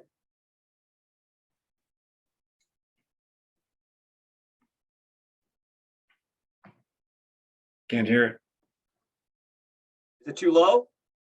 Yeah, I don't hear anything. No audio. No audio? Hang on. Let me check my audio settings. Where is it here? Share sound. Here we go. We'll try that all over again, okay? Ring, ring, ring. Hello? You hear it? Hello, Iris? Yeah, it's good now. Yes, it's Sylvia Morrison, Century 21 Leading Edge. How are you? Iris, before I come out, there's a number of questions I need to ask you. Is that okay? Sure. Great. If what I say makes sense, and you and Charles feel comfortable and confident that I can sell your home, are you planning to list your home with me when I come out at Wednesday at 6 o'clock? Well, Sylvia, you know that I like you. Charles has some questions that he would like to ask you himself. Oh, Charles has some questions for me? Yes. Oh, that's great. Iris, are you planning to interview more than one agent for the job of selling your home? To be very honest with you, Sylvia, Charles is thinking of interviewing 2 other agents. Oh, he's interviewing 2 other agents? Yes. I'm a little surprised, but that's okay. Tell me again, where are you moving to? We are moving to Ottawa. Ottawa. how exciting is that? And what's taking you two to Ottawa, Iris? Charles just got a job promotion and transfer in Ottawa. You're going there because of that. Oh, that's fantastic. I guess you're really excited. We are very excited. That's great. Now, do you need my help in Ottawa? We have this amazing agent in Ottawa. He's a Mike Ferry agent, and he would do a great job for you. Well, thank you so much for your offer, Sylvia. We already purchased the home in Ottawa. Oh, you already purchased a home? Yes. So you're very motivated to get this home sold, right? Yes. Terrific. Now, when I see you, Iris, how much do you want to list your home for? Me and Charles were discussing it, and we came to $900,000. That's 900,000? Yes. Terrific. Well, you know, as a professional real estate agent, I study homes and prices every day. Therefore, I assume you'd list with me at a price that would cause your home to sell. Correct? Yes, sure. So, Iris, what price won't you and Charles go below? Sylvia, Charles is really expecting $900,000. So that's the price that you two are thinking for your home. So let me ask you another question. How much do you own the property? Around $200,000. 200,000. Wow, you guys are great savers by the sound of it. Good for you. Thank you. Now, have you and Charles ever thought about selling it yourselves? Oh no, we really don't have time for it, Sylvia. You don't have time. Great, because that's my job. Would you help finance the home for the buyer, or do you have to get all that cash out and take it with you?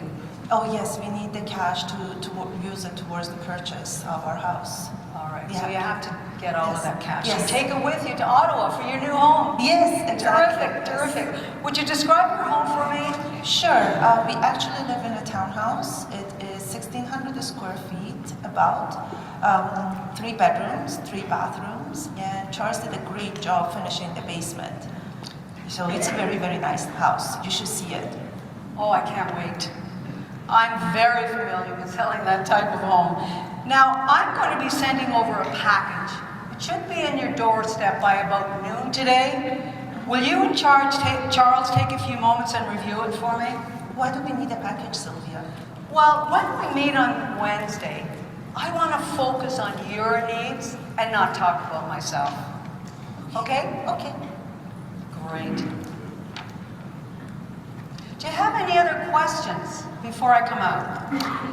I was wondering how much commission you charge, Sylvia. Oh, so you want to know my commission? Yes. Okay, great. You know, that's the first thing we'll discuss when we meet on Wednesday. Okay. And I want you to know our meeting should only take anywhere between 5 and 25 minutes. Is that okay? That's perfect. Great. I look forward to seeing the two of you on Wednesday at 6. Me too. Bye-bye. Bye.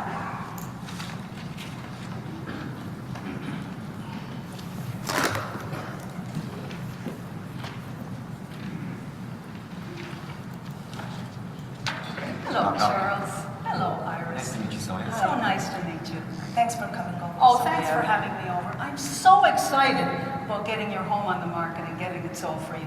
Now, do you mind if I have a quick look around? I can show it to you, Sylvia. Well, you know what I'd really love to do, Iris? I would love to look through the eyes of the buyer.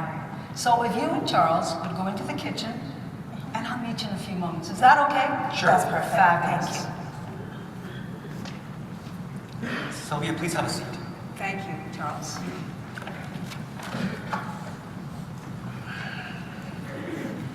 All right. Yes, and your home is very, very nice. I'm very excited. Yeah, I told you. Yeah. You did a great job finishing the basement. Oh, the basement is amazing. Now look, there's a pen for you Oh, thank you. and a pen for you. Oh, thank you. All right? So we'll be ready. Fantastic. Now, I wrote down 3 real important questions for you. All right? Number 1, do you absolutely have to sell your home? Oh, yes. Absolutely. Absolutely. Fantastic. And number 2, will you price your home to sell? You don't want to keep it on the market for a long period of time, right? Well, we can't don't. keep it on. No, and we don't want to give it away. Absolutely of not. course. Well, if you're going to give it away, you can give it to me. I really like it. Now, the third question is, do you want me, Sylvia Morris, to handle the sale for you? Well, I like you, Sylvia, but... I'd like to hear what you have to say, Sylvia. All right, and that's fair. I understand, Charles. At the end of my presentation tonight, one of three things are going to happen here. All right? Number one, you're going to have the opportunity to list your home with me. Or number two, you could decide not to have me list the property. Or number three, I could decide not to take your listing. But whatever happens here today is fine. All right? Why don't you want to take our listings? That makes me nervous. Well, if we can't agree on the price to get you to Ottawa, you know, that we're talking about here, I may not want to take it. I hope you understand. Okay? Fabulous. So let's quickly take a moment and review the questions that I asked you over the telephone, all right? Okay. Now, you said you were moving to Ottawa, right? Yes. Great. And you said you were moving because of Charles' fantastic job transfer. Yes, Where he's making more money and it's going to be so exciting. You want to have a great life. And Charles, Iris mentioned you had to be there by mid-July. Is that correct? That's when the transfer takes place. Great. And Charles, Iris also said you wanted to price your home around that $900,000. That's correct. Great, great. And Iris mentioned that you did owe $200,000. Is that right? Yeah, that's right. Now, you weren't planning on selling it yourselves, right? No, not at all. No. Okay. And you did want all that money out, Yep. right? Because you have to take it to Ottawa because you've already bought. You're very motivated. And you have to get going. That's right. So you want to take all your money with you, right? Yes. Wonderful. Now, there's only two issues we have to look at tonight. And number one is your motivation to sell this home. And number two is the price we set on your home. Okay. You understand what that's all about, right? Sure. Great. Now, I've prepared what we call a comparative market analysis. Okay. And there's two parts to this research, all right? Part one we call Fantasyland. You know, that's the homes that people put on the market. And part two we call reality. And that's where real estate agents like myself list and sell homes for. So we're going to have to decide tonight where we're all going to spend our time. Okay? Sure. Do you understand this so far? So far, yeah. Great. And the purpose of the comparative market analysis is to determine the value of your home in the eyes of a buyer. Okay. Now, do you know how buyers determine value? I don't really know. Don't they just compare homes? Well, let me explain, Charles, a little bit more. Buyers determine value by comparison shopping. All right? They look at your home based on its wonderful features and benefits and compare it with features and benefits of similar homes that have sold recently or are currently on the market. Now, does that make sense? Yeah, that's what we did. Great. Yeah. We actually bought the cheaper house. That's right, yeah. Now, for example, Charles, if you were going to purchase a new car, all right, and one dealership had a car for $60,000, and another dealership had the same car for $60,000, but had lots of upgrades, which car would be more valuable then? Obviously, the upgrades. Why? Why, Well, you Charles? get more bang for your buck. Exactly.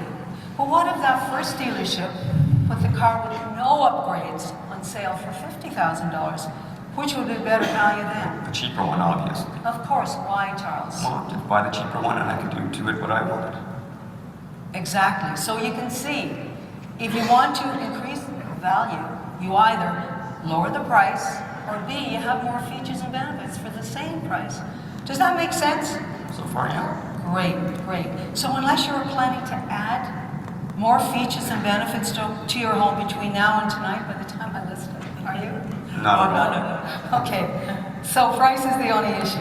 Can I show you what I mean? Sure. All right, let's review this right now, okay, together, all right? Here we are. This is a comparable market analysis just for you guys, okay? All right? And I know you saw it already when I dropped off the free listing package, all right? So, this one is on 72 Apple, all right? Have you seen this home? I have seen it in the open house, yes. You have. How many square feet? 1,600. Are you familiar with this area? Oh, That's it's right. our neighborhood, yeah. Great. How many bedrooms? 3. How many washrooms? 3. Charles, look at the price they're asking. Well, they asked 690, but that doesn't mean anything. Look what it sold for. 852. How many days did it take to sell? About 2 weeks. 2 weeks, yeah. All right, so do you think this home is better, or the same, or a little better, or similar to yours? Very similar. to Quite our similar, home. I'd say so. It is quite similar, isn't Yes, it? it is. Right. Now let's look at this next one. This next one is 309 Blueberry. On All right. street, yes. It's your same street. Now, did you get a chance to get inside this house? Oh no, it sold really fast. Yeah. No, we didn't get a chance. To And I know you know the neighborhood. Yes. And how many square feet is this one? 1600. All right. How many bedrooms? 3. How many washrooms? 4. Now, let's look at what the house was listed for. They only have 699.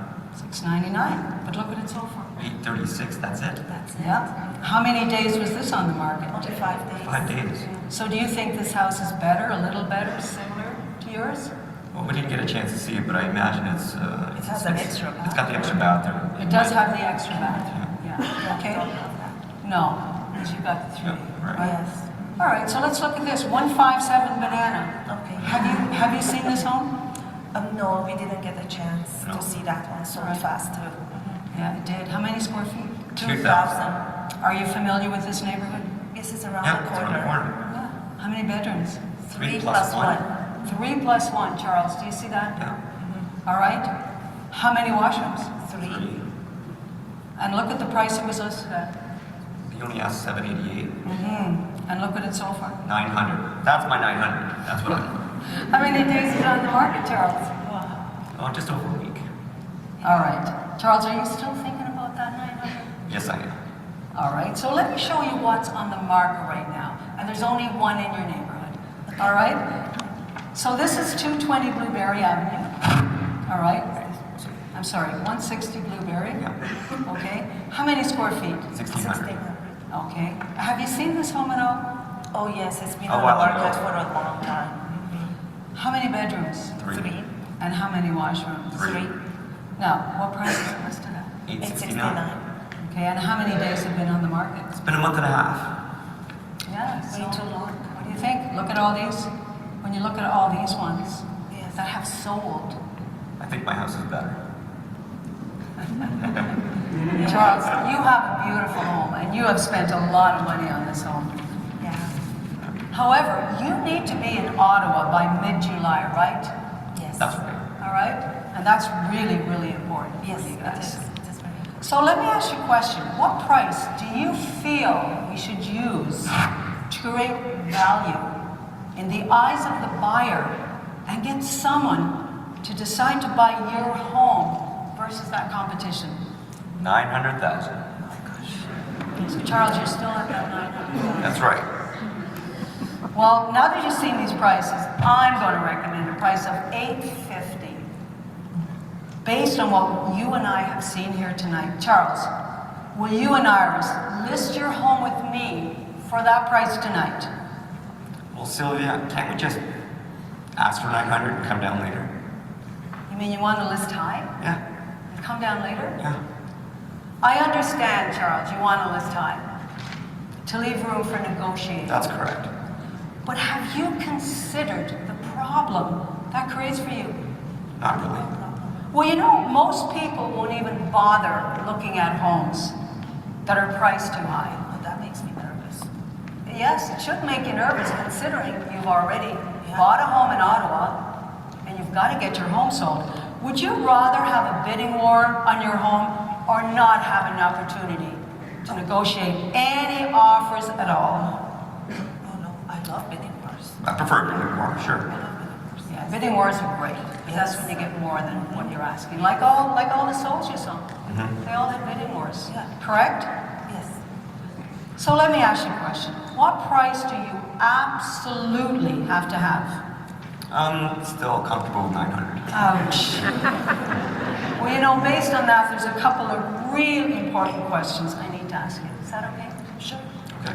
Specifically, why do you both feel your home is worth $31,000 more than your neighbors?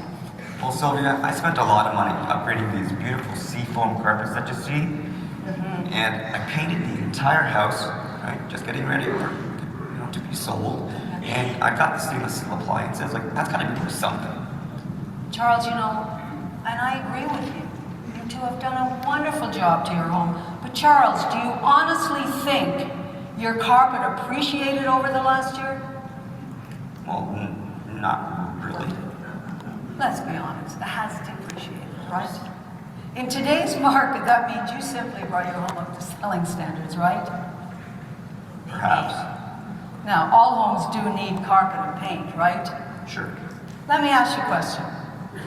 If a buyer wants to buy your home, but they plan to get rid of the sea foam carpet and they repaint, the moment they buy your home, how much is it worth then? Not much. Same as the other houses, right? I guess so. So let me ask you another question. Did you add that to your home for the next buyer or for your own enjoyment? Well, we enjoyed it ourselves, of course. Yes. I built it for her. Did you? Yes. And you do really need to get to Ottawa by the middle of July, right? Yes, I mean, we it's really important. We You do. bought, you're motivated, you're ready to go. Yes. Right? Now, if you were purchasing a home, which you did already in Ottawa, and two similar homes were for sale. One was for $900 and one was for $869. Now, be honest with me. Tell me the truth. Which one would you buy? We got the cheaper We bought the one. cheaper home. Well, of course you did. Yes. Don't you think most buyers feel just like you? Yeah, sure. Probably. And wouldn't they want to use that extra $31,000 to do what they wanted to the home? Yeah, that's what we're planning to do. That's what we were anyways. planning to do. That's why, again, I'm going to recommend a price of $850 based on what you and I know. Do you want to list your home with me for that price tonight? Well, I have a question for you, Sylvia. In the package you sent us, the commission rate was 5%. Will you consider cutting your commission for us? You want me to cut my commission? Yes. No. Any other questions, Iris? Well, honestly, Sylvia, the two other agents that we interviewed were willing to do it for less. Okay, and I can appreciate that. But can I tell you why that makes me so nervous? Sure. If other agents don't have the courage to stand up to you regarding their own worth, how strong could they possibly be defending you and the price we set for your home? I have that courage. Do you think I can sell your home? Yes. Terrific. Yes. All we need to do now is simply sign the contract so I can help you get what you want in the time you want. Won't that be fantastic? That would be great. I'm ready to sign it. I don't know about you. Go ahead. Sylvia, I like you. You're hired.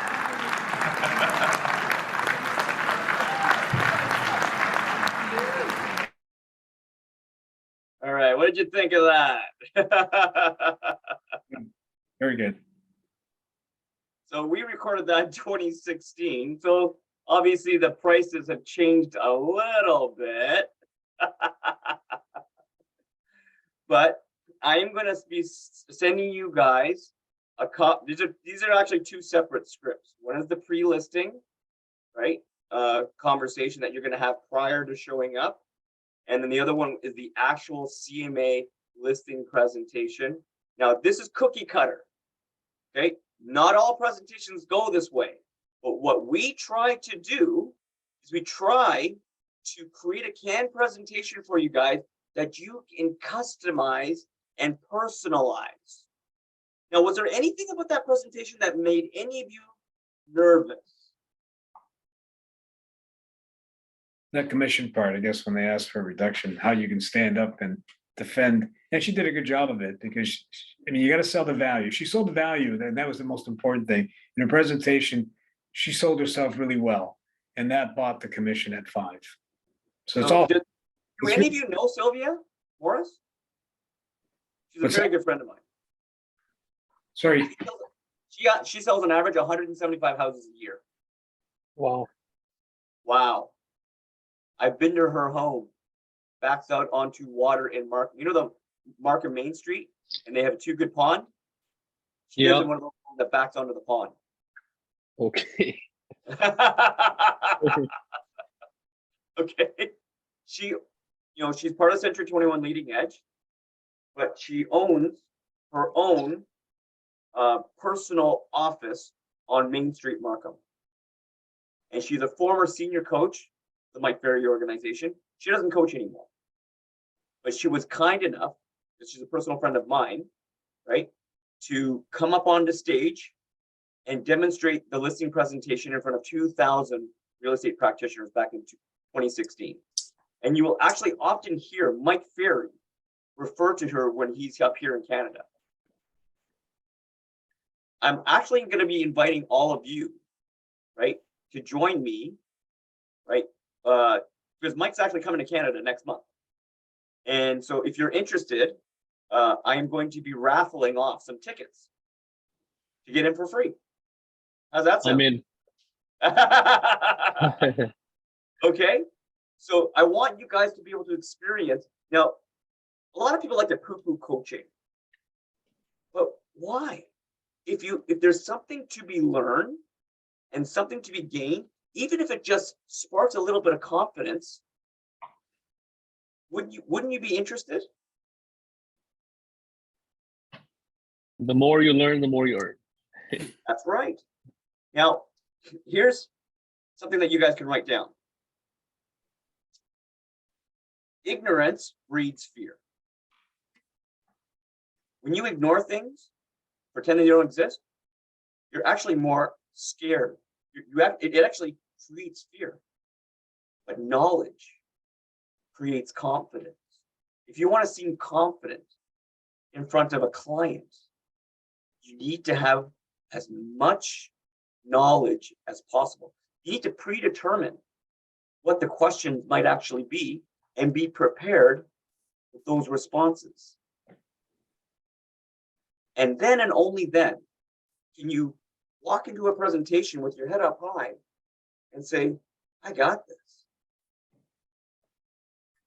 And that's something that they don't teach you at the college. Do they teach confidence? How to be confident? No, they don't. So it's kind of imperative that you know what you're walking into so that you can at least have the courage to stand up for what your value actually is. It's such a simple mathematical equation or solution or system, and that's what we teach. Okay? Oh, I'm getting a phone call. That can go to voicemail. All right. So, are there any other questions before I end this? We're going to end it 8 minutes early. I'm going to open it up to you guys because I know that in the past. Oh, by the way, I'm going to answer. There was a chat in here. Hang on 1 second. Hamid asking, will you send us the recording and the entire today's? Yes, absolutely, Hamid. Excuse me, Charles, I have a question. Yes. Yeah. In fact, about this presentation and the role play, it was really interesting. And I personally learned a lot through watching it, you know, but because it was a role play and in front of 2,000 people watching it, it looked to be a little bit artificial.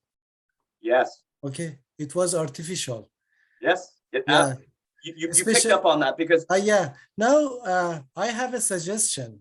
If you can discuss it with you know, other managers in RE/MAX West branches, and I'm suggesting, you know, for us who are new or brand new agents, if we can participate in real life listing presentations, or if the agents will be okay, considering the fact that we will keep everything confidential, we will sign, you know, NOA letter or whatsoever, you know, in the real life listing presentations, I think we will learn a lot more. I was thinking to post a request on the Broker Bay and ask, you know, the more experienced agents if they allow me to attend their listing agreements. What do you think about this idea? so Hamid, it is. I hear you. I agree that would be incredibly beneficial to you guys. The problem is the more experienced agents find, because don't forget, they are performing themselves as well. And sometimes they find the presence of an inexperienced agent, especially if they're not associated to them and they don't know them very well, they're afraid that you might say something that might jeopardize them getting the listing. So it's kind of an uncomfortable situation for a senior agent to bring other people in. Now, I don't have that apprehension. I'm just a little bit more confident in my presentation skills. And Taz, you're on here. I actually brought you to one of my clients, listings just recently. I'm of the mentality that, you know what, if I have an opportunity to share something with one of my agents, and I think you guys are going to benefit from it, yes, it's my responsibility to expose you. But unless you have a relationship with a senior agent and you can convince them to let you tag along, it's a little bit more difficult.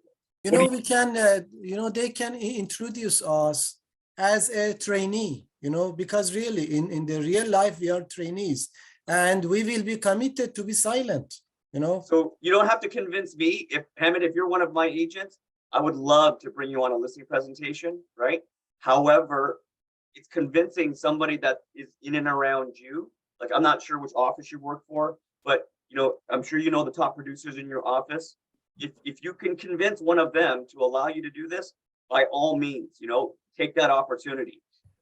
The opposite of this is sometimes we offer these things and the agents aren't interested. It's like, I don't get it. Why wouldn't you want to come along? No, you're okay. It's like, what? Okay, fine. I'm not going to say that you didn't have an opportunity. I've gone door knocking with my agents. I show them how I door knock. I show them how I greet people at the door, how I don't enter the home, right? And I book appointments with them at a later date because I don't know anything about their house. I'm just door knocking.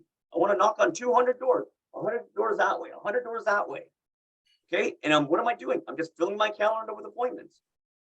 And then I prepare the CMA, and I prepare the listing package, and I send it, and I confirm that they've received it, and then I go and I do the presentation. Gary, you have a question? Yeah, for me, the whole presentation, I found one thing definitely challenging. I think commission wouldn't be that challenging if you're not able to back it with what kind of marketing strategy you're using, how you're gonna make that useful to sell the house. But the thing was like how you were being that I need $900,000. How do you tackle that? That's something I found was challenging. So this is called objection handling, and I am actually, you know what? As a bonus, I'm gonna email you guys the 40 objection handlers as scripted. Okay, there are usually no more objections than the 40 objection handlers that I am going to send you. And if you have any questions about those, I'll be more than happy to discuss that with you guys on the next call. Is that fair? Yeah, thank you. Okay, and Nico, you had a question?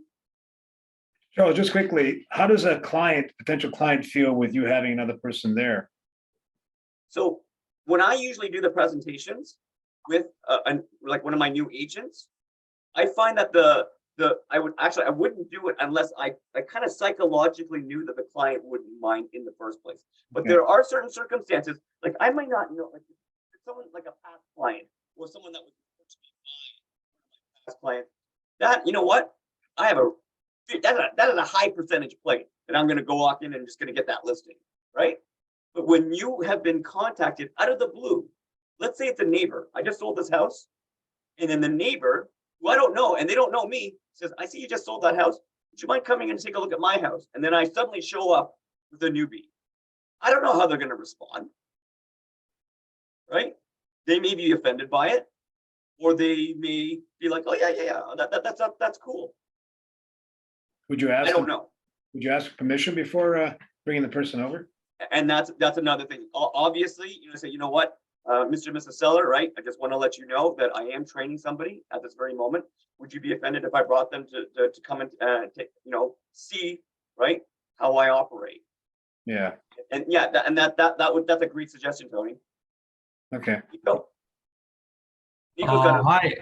So I had a question. I couldn't attend the Tuesday's meeting. I was wondering if it's possible to receive a recording from the Tuesday's Nico, class. I recorded everybody that registered.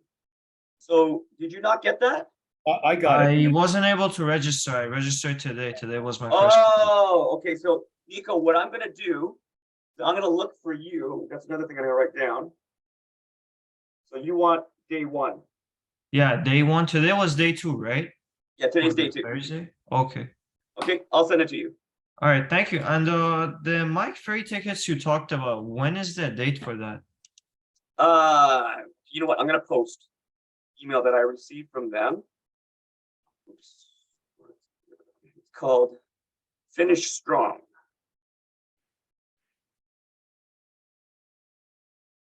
So Charles, you are from Bloor office? I don't know which office you operate from. Yeah, I'm at Bloor West. So Okay. let me share my screen with you guys. Charles, I have a Your question. screen. I'm gonna be raffling off 10 of these tickets.